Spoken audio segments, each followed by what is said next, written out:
जय हिंद दोस्तों, स्वागत है आपका हमारे YouTube चैनल पर। दोस्तों, इनकम टैक्स की डेट है निकल चुकी है, ऑडिट की डेट है निकल चुकी है, लेकिन जीएसटी की एक काफ़ी इंपॉर्टेंट डेट है वो अभी तक पेंडिंग पड़ी है। उसके बारे में ही हमने ये वीडियो दोस्तों बनाई है। तो देर ना करते हुए चलिए दोस्तों वीडियो को स्टार्ट करते हैं।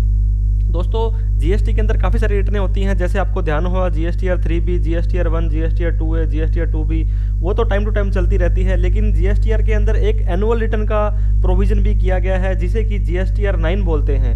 जीएसटीआर 9 दोस्तों आपको साल में एक बार भरनी पड़ती है। अगर वो नहीं भरते हैं तो काफ़ी सारी दिक्कतों का हमें सामना करना पड़ सकता है। इसके साथ में ही अगर आपने जो आपकी मंथली या क्वार्टरली रिटर्न होती है उसके अंदर आपने कोई कमी पेशी रह गई है, किसी तरह से सेल परचेज कम ज़्यादा दिखा दी आपने, इनपुट कम ले लिया, इनपुट ज़्यादा ले लिया, तो उस तरह की आप जो तो अपनी जो ये जो एडजस्टमेंट्स हैं उनको कुछ सुधार करना है वो आप जीएसटीआर 9 में कर सकते हैं। तो जीएसटीआर 9 के बारे में हम सबसे पहले बात करते हैं। एनुअल रिटर्न बोलते हैं इसे। फाइनेंशियल ईयर 2021 जो अभी 31 मार्च 2021 वाला साल आपका खत्म हुआ है, उस साल के लिए जीएसटीआर 9 अभी भी आपको भरनी पड़ेगी। ये किसे भरनी पड़ेगी? ऐसा कोई व्यक्ति जिसका कि टर्नओवर मतलब दोस्तों सेल या सर्विस जो भी उस व्यक्ति का काम है वो एग्रीगेट टर्नओवर उसकी, कई बार क्या होता है एक व्यक्ति एक से ज़्यादा भी जीएसटी नंबर ले लेता है, अलग अलग स्टेट में काम होता है या एक ही स्टेट में होता है, तो उसका पैन बेसिस हमें देखना है। उसके पैन कार्ड पर जितने भी जीएसटी नंबर रजिस्टर्ड हैं उन सभी को मिला करके अगर 2 करोड़ से ज़्यादा उसकी टर्नओवर चली जाती है दोस्तों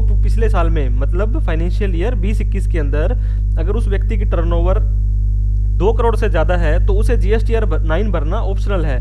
मतलब अगर भरेगा तो भी चलेगा, अगर नहीं भरेगा तो भी चलेगा। अगर ऐसा कोई व्यक्ति जिसकी टर्नओवर 2 करोड़ रुपए से ज़्यादा है दोस्तों, तो उसको जीएसटीआर 9 भरना मैंडेटरी हो जाएगा, उसे जीएसटीआर 9 भरनी ही पड़ेगी। इसकी लास्ट डेट क्या है? इसकी लास्ट डेट है 28 फरवरी 2022। अगर आप ये टाइम से नहीं भरते हैं तो क्या कॉन्सिक्वेंसेस हो सकते हैं? उसके अंदर आपको 200 रुपये पर डे की लेट फीस देनी पड़ सकती है। तो ये तो बात थी जीएसटीआर 9 की। इसके बाद मैं आपको बात करना चाहूँगा जीएसटीआर 9C। जीएसटीआर 9C 2019-20 तक तो दोस्तों ये टैक्स ऑडिट जो है, जीएसटी की ऑडिट बोला जाता था इसे, लेकिन अभी गवर्नमेंट ने अमेंडमेंट करके इसे एक रिकंसिलेशन स्टेटमेंट का नाम दे दिया है, मतलब जीएसटी एनुअल रिकंसिलेशन स्टेटमेंट। तो ये किसको भरनी जरूरी है? जैसे मैंने बताया अर्लियर ये जीएसटी ऑडिट थी, लेकिन अब इसको है सीए की जरूरत नहीं होगी आपको। आप सेल्फ अटेस्टेड जो है प्रोपराइटर वगैरह जो भी होगा वो आपका ये भर के दे सकता है। तो फाइनेंशियल ईयर 2021 के लिए ऐसा कोई व्यक्ति जिसकी टर्नओवर किस साल की दोस्तों? टर्नओवर 2021 की। 2021 की टर्नओवर अगर उसकी पैन बेसिस पर, न कि एक जीएसटी में देखनी है बाकी जीएसटी में नहीं देखनी है, अगर 5 करोड़ रुपए से ज़्यादा हो जाती है, अगर किसी व्यक्ति की टर्नओवर 5 करोड़ से ज़्यादा है, 5 करोड़ तक है, अगर इफ़ अप टू 5 करोड़ है तो ये जीएसटीआर 9 भरना उसके लिए ज़रूरी नहीं है, ये ऑप्शनल है। वहीं पर अगर कोई व्यक्ति जिसकी टर्नओवर 5 करोड़ रुपए से ज़्यादा है दोस्तों, तो जीएसटीआर 9C भरना मैंडेटरी हो जाता है। इसकी भी लास्ट डेट सेम है, 28 फरवरी 2022 है। ऐसा इसमें कुछ जीएसटीआर 9 की कुछ लेट फीस का प्रावधान नहीं है, लेकिन फिर भी अगर वो चाहता है कि जो ऑफिसर है आपका जीएसटी वाले वो 25,000 रुपये तक की आपको पेनल्टी है लगा सकते हैं। तो अगर जीएसटीआर 9 और 9C दोनों आपके लिए एप्लीकेबल हो रही है तो दोस्तों इसको टाइम से भर दें, अदरवाइज आपको दिक्कतों का सामना करना पड़ सकता है।